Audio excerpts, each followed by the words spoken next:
Herd Hierarchy, top 10 teams in the NFL. Here we go. Herd Hierarchy. Time is now. Let's go. The top 10 NFL teams according to Colin. Number 10. I gotta be honest here. The Green Bay Packers. Jordan Love led all quarterbacks with 123 passer rating, and he was perfect on third and fourth down. Situationally, they were fantastic. They have the youngest roster in the NFL, average age 25. So they're going to make mistakes and be imperfect. They're really young at receiver and tight end. But I will say, they were the second highest scoring team. I thought they looked organized. I thought it felt like Matt LaFleur's team more than Aaron's, and I like what I saw. Green Bay at 10. Number 9. The Chargers. I think their coach is over his head. They're 0-2 in their last 2 games despite 0 giveaways and 7 takeaways. That is an alarming sign. Their defense is 29th ranked scoring defense and 27th total in the Brandon Staley era, and they spend more money than anybody on defense. They may have the wrong coach. My guess is today they do. But I love their O-line, I love their run game, I love their quarterback, and I like their personnel. They could have won that game, Chargers 9. Number 8. Jacksonville. Didn't play particularly well, but Trevor Lawrence throwing the ball downfield, this is what he does, 9 for 13 and 150 passer rating.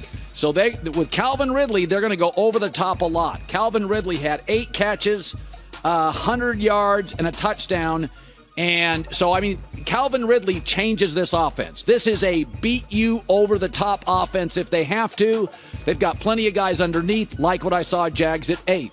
Number 7. Baltimore. But what was my concern about Baltimore before the season started? Why did I have them missing the playoffs? Because most of their good players have an injury history. What do you know? J.K. Dobbins out for the year. Ronnie Staley hurt. By the way, now Tyler Linderbaum, an excellent young center, is banged up. Zay Flowers did, though, have an exceptional game. OBJ, Lamar Jackson, I think they may be the fastest team in the league. I love watching them play. They're going to win a lot of games, but my concern is their injury history, and the injury bug is already struck. Number 6. Detroit Lions, 9-2 over their last 11 games. It's a good football team with a great offensive line. Jared Goff, 359 straight passes without a pick. That's the third longest in league history. They held Mahomes to 54% completion percentage. They've got a real pass rush. Detroit's for real. I have them at 6. Number 5. But Kansas City may have lost, but Travis Kelce was a huge factor. Listen, here's the good news for Kansas City.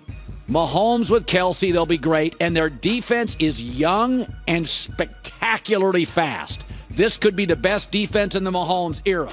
But I do worry that if you can take out Kelce, I don't trust Tony. They're really young and unproven at wide receiver. Really young. I think the defense, you got to feel great about it. I still think they're better than the Lions with Kelce and Chris Jones. I have them at 5. Number 4. Philadelphia didn't blow me away in week 1, but Jalen Hurts is 18-1 in his last 19 starts. But they were outscored 20-9 in the final 3 quarters, and I think losing Shane Steichen changes their offense. Look at Josh Allen without Brian Daboll. Got 20 turnovers, 20 giveaways. He's not the same guy. His mechanics now aren't good. He's still not sliding.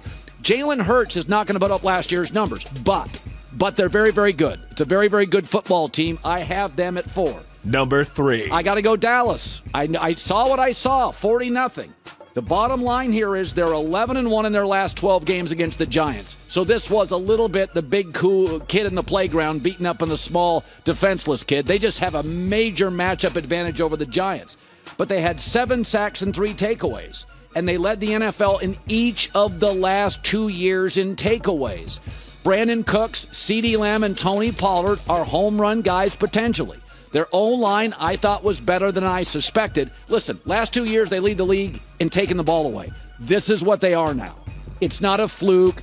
It's not a statistical aberration. They take the ball from your offense. They'll do it against the Jets probably this weekend. Number 2. Miami, 500-plus total yards on the road. And by the way, big plays. Tua led the NFL despite not having a big arm. 10.4 yards per attempt. This offense was spectacular. Spectacular. And they did it without their left tackle. It's only going to get better. I worry about this team down the stretch, but on week 1 of Herd Hierarchy, they blew me away. Not just winning, just the fashion, the creativity, the multiple sets, playing from behind, blew me away. Number 1. San Francisco. Can we be honest? Brock Purdy's pretty good. He's not great. Nobody's saying top 10, but the kid's more athletic than I gave him credit for. He led them in 6 scoring drives. Christian McCaffrey was a monster. Christian McCaffrey's insane. I don't even know what the comp is. He could be a wide receiver in the league. He's a running back. Brandon Ayuk, Deebo Samuel, George Kittle, Christian McCaffrey, the best left tackle in football. And Brock Purdy is not just capable and coachable like I said. He's better than that. Whatever it is, Iowa State football's not the same without him. Hi, everybody. Thanks for watching. Subscribe here to get the latest from the show. Also, be sure to check out more of the best clips from The Herd or go watch a few segments from other shows on FS1.